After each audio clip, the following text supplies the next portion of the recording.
Hi, I'm Kris Culp, a Grebel alum from the early 1980s. I lived in residence at Grebel for 2 years, did a degree in French, and many years later, I'm living in Kitchener and working as a market research consultant. There's a reunion coming up on June 4th for Grebel grads from the late 70s and early 80s. I had the pleasure of catching up with a few people from that era, and I hope you enjoy these conversations as much as I did. Maggie and Dave. Tell me about your life. What's happening in your lives right now? Tell me what you're up to. Well, I'm finishing off my career in education this year as interim assistant superintendent of student services in the local school division. David has been home-based more over the last few years, so he's been involved in a work of art. Yeah. Sounds interesting. You can see it behind us. We guess it's taken us 5 years to build this house anyway. So it's been my, not total, but at least half, 3/4 time obsession for the last 5 years. Wow. As well as running the guest house and working with the local heritage committee and hosting all kinds of visitors. So yeah, lots going on. Yep. Wow, that is a ton. Okay, the house, now that you're talking about it, can you tell us a little bit about the house? Well, Maggie and I started thinking about this when we lived in Arundel in Southern Africa. I guess so, eh? And it was such a lovely space, a round space to live in, that it's always been in the back of our minds to build a slightly larger version of the rondo we lived in Southern Africa. So David finally convinced me that this is the one thing he really needed to do, is to build this one last house for us here. So we started by cutting down the trees for the timbers in the roof. So yeah, and there's he focused mostly on the design, like the systems design, and I was more involved in the aesthetic. So it was a partnership from the beginning, but we each had our departments of expertise. Yeah. And what is the benefit, or what do you love about this style of house? Well, it's one is the low embodied energy. We've used local wood right off the property here, and almost the whole back wall and the floor is all made out of the dirt that was dug out of here, and so it's backed up into the hill. So we dug a big hole and built this earthen wall, retaining wall. A rammed earth wall. Rammed earth, right? And it's it's a heat sink. So we got lots of windows on the south side, and we can put heat into the floor with solar power. And so it holds a lot of heat. And so in winter, we thought that was a smart thing to do. Anyway, so it's quite involved, a lot of risk taking, in the sense that there is not a lot of this done in Manitoba, not even in Canada, let alone in our local, fairly conservative-minded community. A bit of a culmination of all of David's appropriate technology, sustainable development work over a lifetime. One last big project, which hopefully, is proving to send us off into retirement without hydro bills. And very cool. Yeah. So the house is keeping you warm in the 40 below degree weather that you mentioned you've been having? Yeah, that combined with the masonry stove behind us here, that again, David provides all the wood for the stove, and the solar power, which we can put through the floor when we have lots of sun, and which we can conserve when we don't have quite so much. Wow. So yeah, we've lived in the house for 3 years now, and we're getting to know it. It's a relationship with a house. Definitely a jam. But it's a good walk.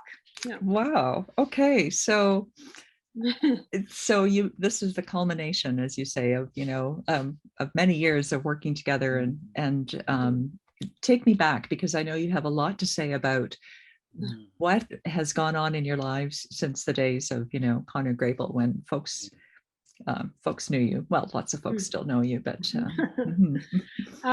David was at Grebel for my 2 middle years. In my 4th year at Grebel, he had already joined MCC and was working in Southern Africa, and then I joined him after that. So we worked for MCC for about 10 years, and 8 of those years were in Southern Africa during quite a tumultuous time in South Africa during the last decade or so of South Africa. And I should say there's a plug for Ernie Regier here, because when MCC first proposed South Africa as a placement for me, I said, I don't know anything about South Africa, like almost nothing. I knew there was apartheid. But anyway, I had been working with Ernie that summer, myself and Dana Unruh. Project Postures. Yeah. And so I just went to Ernie because I knew that he had written a book about it. And he said, yes, you're perfect. Just go. We'll talk to as many South Africans. Anyway, so that's why I had gone there and straight out of Grebel. And because we lived in a rural village for 4 years and we worked with people at the low end of the economic scale there, we were always working in appropriate technology, sustainable development, and those principles have kind of formed the basis of how we moved forward. And we tried to find a way to live in Canada that was not consistent with Southern Africa, but where the values at least could carry over. So that's been a long-term journey as well, you know, to find ways to be here in a way that has some integrity with our experience there. And so how have you done that? Can you? Well, again, roots in Conrad Grebel. When I went there, I was interested in political stuff. I had read some books, and I was just intrigued with, I guess, the question that I was asking. I was a mature student, 25 years old or so, when I went back to university. And I had been working with Manitoba Hydro and, you know, getting the toys, the cars and everything like that. And then I just got tired of it. And so when I went to university, I was asking, like, who has power in this world and how do they use it? How do they abuse it? And how do we as people who, you know, are kind of being used, I think, in a lot of ways, how do we assert ourselves in the world? And Conrad Grebel was great. It just gave me a chance to explore some of that. And Maggie was in religious studies and psychology, and we had a lot of really good conversations. And we landed up living in the same student house, like a rental. And everybody in that house was just great at conversation about this stuff, and that's exactly what I needed. But I was really tired of the academic walls by the end of 2 years, because I was basically a construction worker. Trying to dabble in some political science. But the person that really turned me on was Dorothy Friesen. She was just a 6 month, I think, or like a few months at Conrad Grebel as a guest lecturer. And so I took a development world development course from her, and that really helped a lot to kind of set my goal for something else. And Maggie was just right in there, you know, just had those same values and a lot of the same adventurous spirit. So coming back to North America, you asked how we bring that with us, and it's not easy. I think some of it was when in Southern Africa facing apartheid, and obviously we were against the type of segregation that was law in South Africa at the time. But if we had honest conversations with other privileged people in that culture, they were fairly quick to throw it in our face and say, well, what about Canada? There are issues in Canada. We learned about apartheid from the Canadian Reserve System with First Nations here in Canada. And so it gave us pause to think about, where should our life's work be? Do we belong in Southern Africa, or do we belong in Canada? And we decided we belonged in Canada, but that we needed to bring those values back with us in terms of lifestyle, in terms of how much do you really need? What is ethical to use, and who are the people that need to be considered as you make your choices through life. So I'm not saying we've done that well all the time. It's not easy to be a North American, actually, in some ways. But I think I've taken a lot of the lessons and the discussions into the classroom with me. At various levels, various age groups, but there's so much that you can do with curriculum if you want to try to. So I've done an awful lot of that in the classroom with students, and we've had a very, very rich life with bringing woofers or people who are willing to work on our farm over the years that have come from all over the world. And so that discussion has continued, and we have learned so much from the people who come to live with us.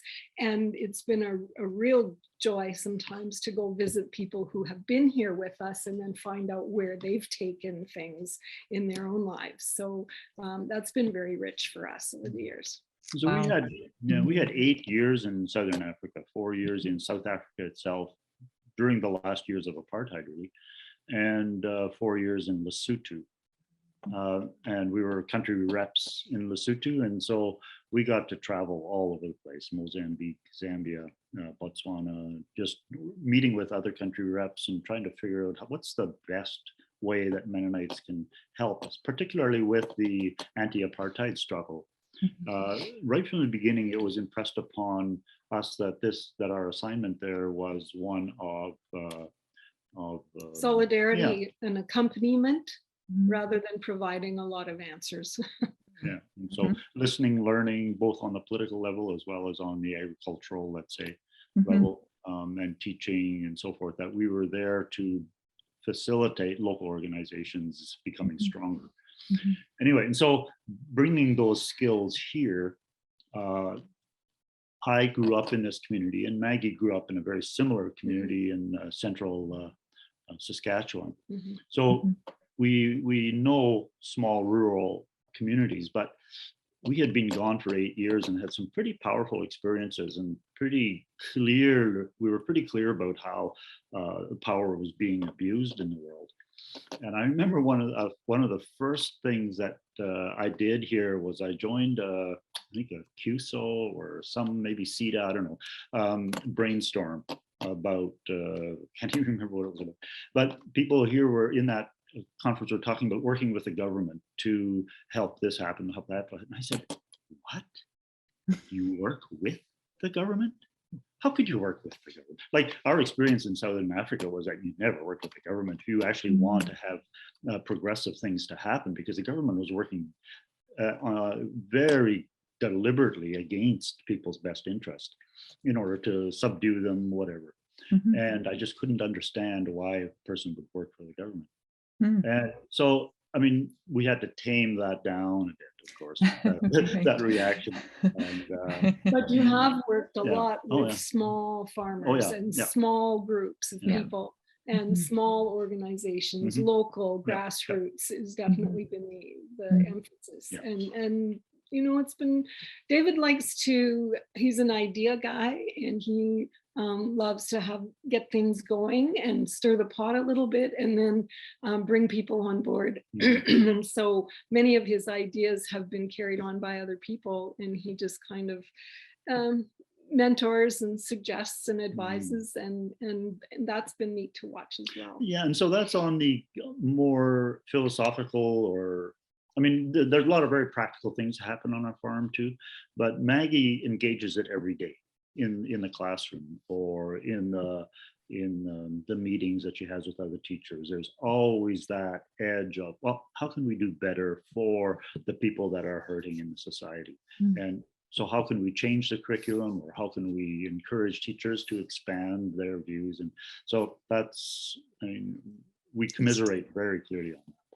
Yeah, and in education, I've worked mostly with students with special needs, students in, actually, I've worked a lot with the Hutterian communities here, the the Hutterites? The Hutterites, yeah. it's a local cultural group that is separate from the mainstream here, and I've actually quite enjoyed working with them, as well as we've worked with refugee committees and that sort of thing. So yeah. I seem, if I remember, Maggie, you can speak sign language, correct? Like, some, yes. I have Yes. a brother who is deaf, and I've worked using sign language through the years. That was your first job in the school Yeah, system? it's what I wanted to do actually in the school system. The problem is, as soon as I became certified, then I didn't work with deaf kids anymore. But I expanded that to work with all kinds of children with special needs. So yeah. So if you were in South Africa for 8 years, I think you said, right? And then did you come directly to the community in Manitoba where you live now? Was that how that timeline went? We were in Southern Africa for, well, David 1 year, then the two of us for an extra 3, then 2 years in Saskatoon with MCC. Okay. Where David worked on the Native concerns and the refugee concerns portfolios, and I worked with the International Visitor Exchange Program and disability concerns for 2 years.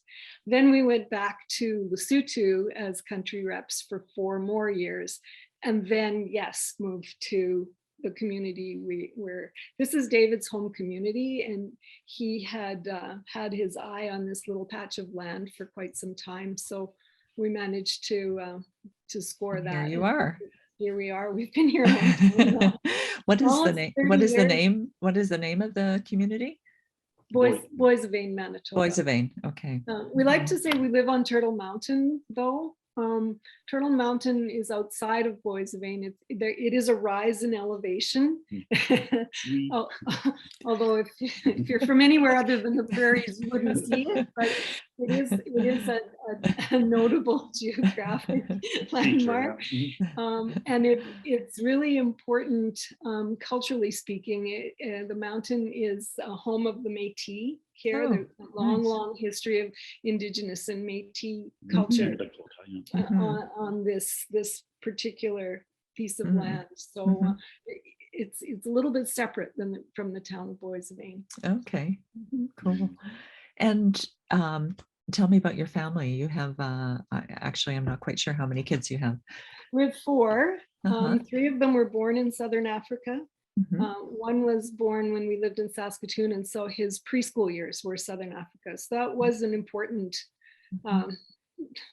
foundational experience for all of us. The 2 girls now live overseas. Coley lives with her Australian husband and 2 children in Australia. And Tiana has gone back to Lesotho initially to find the land of her birth, and she fell in love and has been there for about 5-6 years now, working with weaving and weavers and finding her place in that culture. Our 2 boys live locally. One is in construction, and the other is a horticulturalist at the International Peace Garden that's on the border between Manitoba and North Dakota. He's in charge of the largest cactus display in North America, here in the middle of all this snow. That's so cool. Wow. What an interesting, diverse family. Clearly, from the interesting life that you've provided for them, your kids are really taken from that. We found that after we came from Southern Africa, we lived here for 10 years, kind of worked very hard those 10 years getting ourselves set up in North America and on this piece of land. And David and I constantly referred to our experience in Africa, and we realized that some of the kids were so young that they didn't even really remember that experience. So a real highlight year for us was we bought an old truck that David thought he would be able to fix if need be, and put a camper on it and traveled for a year. So we went all around North and Central America. We traveled 48,000 kilometers that year with 4 kids in a camper, and it was a fabulous experience. And it gave us a family experience that we could refer to.